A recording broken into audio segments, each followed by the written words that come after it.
दोस्तों आज 19 जुलाई 2021 को यूपीपीएससी ने गवर्नमेंट इंटर कॉलेज एग्ज़ाम यानी कि जीआईसी एग्ज़ाम की परीक्षा करवाई है। और यहाँ पर जो अलग अलग विषयों के पेपर हुए उसमें 40 प्रश्न सामान्य अध्ययन पर आधारित रहा। प्रश्नों का स्तर जो रहा उसे आप मॉडरेट टू टफ में रखिएगा। जो बहुत सीरियस एस्पिरेंट हैं वही कुछ प्रश्नों के उत्तर दे पाएंगे। जो लोग सिर्फ और सिर्फ तथ्यों को रटते हैं उनके बस की बात तो बिल्कुल नहीं थी। यहाँ पर आप खुद देख लीजिए प्रश्नों को देखकर कि अब जो पैटर्न हो रहा है यूपीपीएससी का उसमें जो बदलाव हुआ है, अगर उसके मुताबिक आपने तैयारी नहीं की तो निश्चित रूप से जीएस ये सबसे टफेस्ट पोर्शन हो सकता है आपके लिए। फिलहाल सभी 40 प्रश्नों का हल लेकर मैं आपके सामने उपस्थित हूँ। सभी प्रश्नों के जो उत्तर हैं वो मैंने जांच लिए हैं और इसके बावजूद भी अगर आपको कहीं पर डाउट होगा तो बताइएगा। हालांकि यह अब तक का यूट्यूब का सबसे सर्वशुद्ध हल आपको दिया जा रहा है। तो पहला क्वेश्चन देखते हैं। निम्नलिखित में से कौन सा उत्तर प्रदेश का प्रमुख उद्योग नहीं है? अब यहाँ पर देखो, जो उत्तर प्रदेश के प्रमुख उद्योग हैं उनकी पूरी लिस्ट आपको याद होनी चाहिए, उसके पश्चात ही आप इसका आंसर दे पाएंगे। फिलहाल आप जानते हैं कि उत्तर प्रदेश में सीमेंट, चीनी और कपड़ा तीनों ही उद्योग हैं और यहाँ पर जो ऑप्शन होगा वो होगा ऑटोमोबाइल। तो ऑप्शन बी यहाँ पर करेक्ट है। निम्नलिखित युग्मों में कौन सा एक सही सुमेलित नहीं है? तो यहाँ पर आप देख रहे हैं कि ताप विद्युत गृह के बारे में बात की जा रही है और राज्य के बारे में। तो यहाँ पर आपको रटना पड़ेगा, पता होना चाहिए आपको कि जो अलग अलग ताप विद्युत गृह हैं वहाँ कहाँ पर हैं। तो यहाँ पर विकल्प डी जो था वो सही सुमेलित नहीं था। आपको पता होगा फ्रेंड्स कि जो गाडरवाड़ा ताप विद्युत गृह है ये एमपी में है, मध्य प्रदेश में है, नरसिंहपुर ज़िले में है। तो विकल्प डी जो था ये सुमेलित नहीं है, तो डी इसका आंसर होगा। खड़ी फसल की कटाई करने से पहले अगली फसल की बुआई करना ये क्या कहलाता है? तो इसे रिले खेती कहते हैं, ठीक है, ऑप्शन डी। इसके बाद सौर ऊर्जा का कारण क्या है? तो इसका आंसर हो जाएगा संलयन प्रक्रिया, यानी कि विकल्प ए इसका सही होगा। इसको फ्यूजन रिएक्शन कहते हैं, या FUSION, फ्यूजन रिएक्शन। अगला क्वेश्चन है, किस देश से होकर भूमध्य रेखा नहीं गुजरती है? अब यहाँ पर मैं आपको बता दूं कि कुल 13 देश ऐसे हैं जहाँ से होकर इक्वेटर यानी कि भूमध्य रेखा गुजरती है। ये देश कौन कौन से हैं मैं एक बार नाम ले लेता हूँ, अब यहाँ पर दिखाना आपको संभव नहीं होगा। तो इक्वेडोर, कोलंबिया, ब्राज़ील, इसके अलावा Sao Tome and Principe, Gabon, Republic of the Congo and Democratic Republic of the Congo, ये दोनों अलग अलग देश हैं, याद रखना। Uganda, Kenya, Somalia, Maldives, Indonesia और किरीबाती से होकर ये इक्वेटर गुजरता है। इसमें जाम्बिया शामिल नहीं है, तो आपका आंसर इसमें विकल्प डी था, जाम्बिया। सूची 1 को सूची 2 से सम्मिलित कीजिए तथा सूचियों के नीचे दिए गए कोड का प्रयोग करके सही उत्तर का चयन करिए। अब यहाँ पर पूरी दुनिया में जितने भी खदान हैं, खान क्षेत्र हैं, उसके बारे में आपको पता होगा, तभी आप इसका आंसर दे पाएंगे।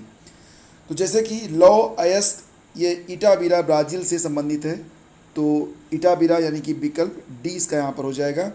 मैग्नीज जो है ये चियातुरा जॉर्जिया से संबंधित है।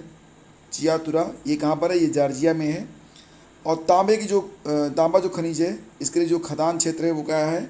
सडबरी है। सडबरी कहाँ पर स्थित है? ये कनाडा में स्थित है। और बॉक्साइट ये वाइपा में स्थित है। वाइपा कहाँ पर है? ये ऑस्ट्रेलिया में है। आपको अभी कठिन मेहनत करनी पड़ेगी यूपीपीएससी की परीक्षाओं के लिए, जो कि परीक्षाएं आगे होने वाली हैं, अगर आप सिलेक्शन चाहते हैं तो। निम्नलिखित में से उत्तर प्रदेश की कौन सी अनुसूचित जनजाति वाराणसी जनपद में नहीं पाई जाती है? तो इसका आंसर हो जाएगा विकल्प सहरिया जनजाति, विकल्प सी हो जाएगा। सहरिया जो है ये राजस्थान की एक आदिम जाति है, यह वाराणसी में नहीं होती है। आरबीआई द्वारा कितने बैंकों पर जुलाई 2021 में नियमों के उल्लंघन के लिए जुर्माना लगाया गया था? तो इसके बारे में मैंने डिस्कशन किया था, अगर आपने क्लास ज्वाइन किया होगा तो विकल्प ए यहाँ पर बिल्कुल सही है।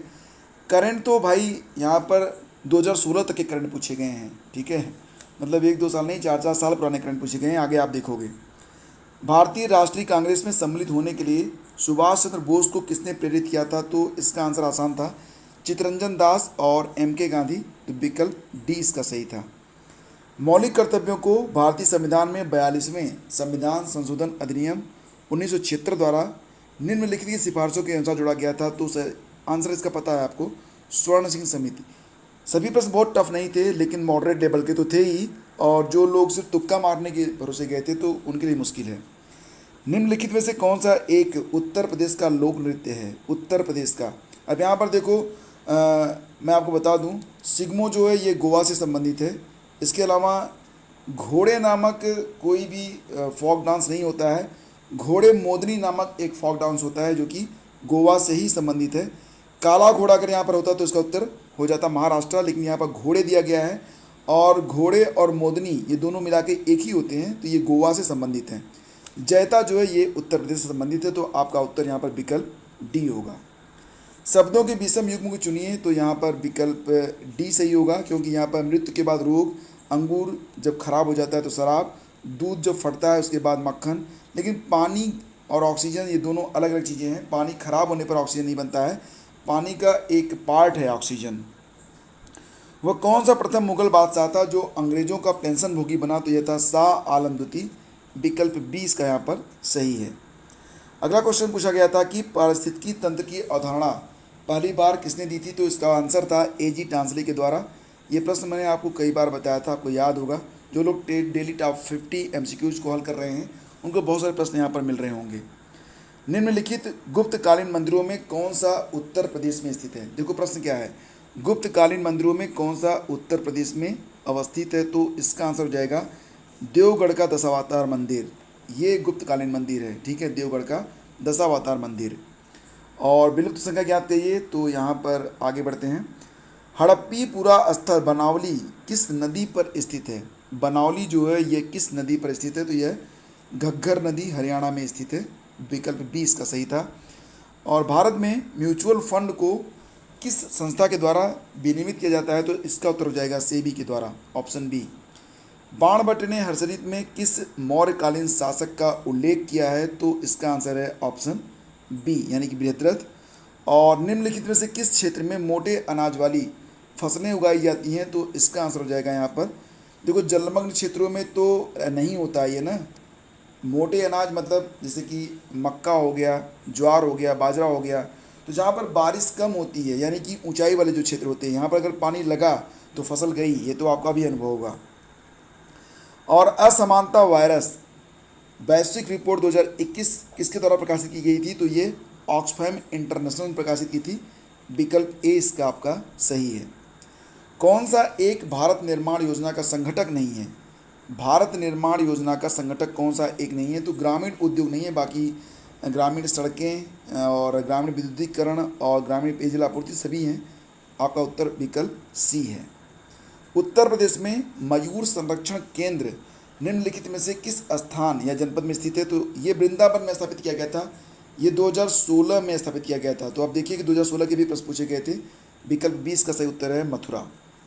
और भारत के कुल भौगोलिक क्षेत्रफल में उत्तर प्रदेश का कितना भौगोलिक प्रतिशत है? गेस करो। ये है 7.33%। विकल्प ए सही है। उत्तर प्रदेश में विधान परिषद विधेयक को कितने दिन विलंबित रख सकती है? तो ये 14 दिन होता है। विकल्प बी सही है। और कौन हड़प्पीपुरा स्थल उत्तर प्रदेश में स्थित नहीं है? तो यहाँ पर देसलपुर कहाँ पर स्थित है बताओ, याद करो। देसलपुर जो है गुजरात में स्थित है। तो इसका उत्तर हो जाएगा विकल्प बी। दिल्ली के किस सुल्तान ने अमानवीय दंड देना बंद कर दिया था? तो इसका उत्तर हो जाएगा फिरोज शाह तुगलक। विकल्प सी इसका सही है।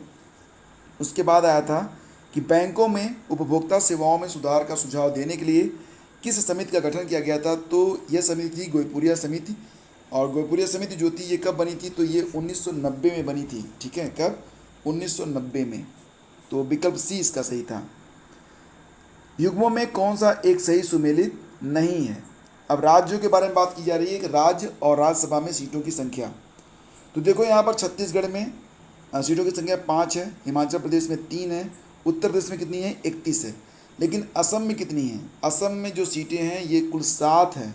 लेकिन यहाँ पर वहाँ पर जो सदस्य चुने गए हैं 6 चुने गए हैं, 1 वहाँ पर खाली है। तो असम आपका यहाँ पर उत्तर हो जाएगा। भारतीय संविधान के निम्नलिखित में से किस अनुच्छेद के तहत उत्तर प्रदेश में महाधिवक्ता की नियुक्ति होती है?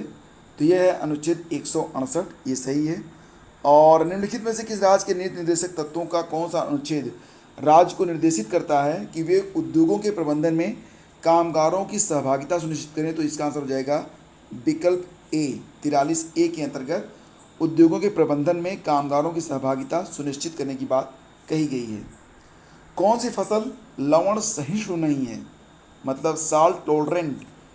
तो नहीं, प्रश्न क्या है, कौन सी फसल लवण सहिष्णु है? तो इसमें विकल्प हो जाएगा बी, ये जो है साल्ट सेंसिटिव, इसे आप मान सकते हैं। बाकी विकल्प तो बिल्कुल सही नहीं है। मध्यकाल में उत्तर प्रदेश के किस जनपद को शिक्षा का केंद्र होने के कारण सिराजे हिंद कहा जाता था? तो ये तो जौनपुर है, ये तो आप जानते ही हैं। और इसके बाद अगला क्वेश्चन पूछा गया था कि 1829 में अंग्रेजों के विरुद्ध खासी जनजाति विद्रोह का नेतृत्व किसने किया था? इनका नाम तिरोत सिंह या तीरथ सिंह था।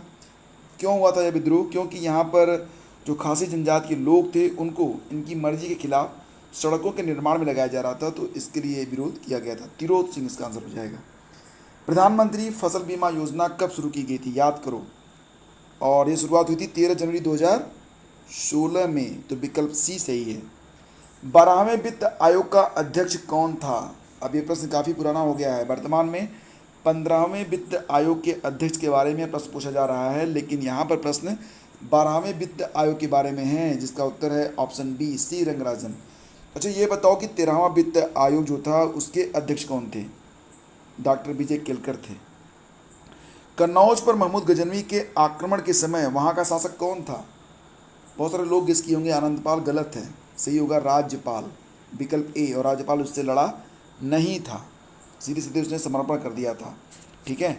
उसके बाद देखो अगला क्वेश्चन था 38 कि वर्ष 2021-22 के संघीय बजट प्रस्ताव 6 स्तंभों पर आधारित हैं। निम्नलिखित में से कौन सा एक उसमें सम्मिलित नहीं है? अब देखो यहाँ पर 6 के 6 स्तंभ आपको याद होंगे, तभी आप इसका उत्तर दे पाएंगे। मैं एक बार रिकॉल करता हूँ आपको। स्वास्थ्य और खुशहाली, इसके बाद भौतिक और वित्तीय पूंजी और अवसंरचना, आकांक्षी भारत के लिए समावेशी विकास, मानव पूंजी को फिर से ऊर्जावान बनाना, नवाचार और अनुसंधान विकास, न्यूनतम सरकार और अधिकतम शासन। तो इसमें गाँव की अर्थव्यवस्था और सुदृढ़ीकरण शामिल नहीं है, तो विकल्प बी इसका आंसर था। इसके बाद है उत्तर प्रदेश का कौन सा शहर मार्च 2020 को राज्य की जीडीपी और प्रति व्यक्ति आय के मामले में शीर्ष स्थान पर है? तो ये जो प्रश्न है ये कब का पूछा गया? मार्च 2020 का पूछा गया। उत्तर इसका ऑप्शन बी है, नोएडा। तो काफ़ी टफ करंट इसमें उठाए गए थे। जीएसटी परिषद का अध्यक्ष कौन होता है? तो ये तो आपको पता ही है, केंद्रीय वित्तीय मंत्री। तो प्रश्नों का लेवल देखिए फ्रेंड्स, मतलब तेल देखिए और तेल की धार देखिए और खुद लग जाइए और खुद सोचिए कि कितनी तैयारी आपको करनी है। डेली टॉप 50 जो मैं सीरीज़ लेकर आया हूँ और सुबह मॉर्निंग सेशन में जो मैं आपको करंट करवाता हूँ, दोनों सेशन आपके लिए बहुत इंपॉर्टेंट है। अगर आप सीरियस एस्पिरेंट हैं तो ये सेशन ज्वाइन करना बिल्कुल भी मत भूलिएगा। तो इस वीडियो में बस इतना ही, और अगर कहीं पर कोई डाउट है तो कमेंट करके बता दीजिएगा। शीघ्र मिलते हैं आपसे एक नए वीडियो में। Thank you so much.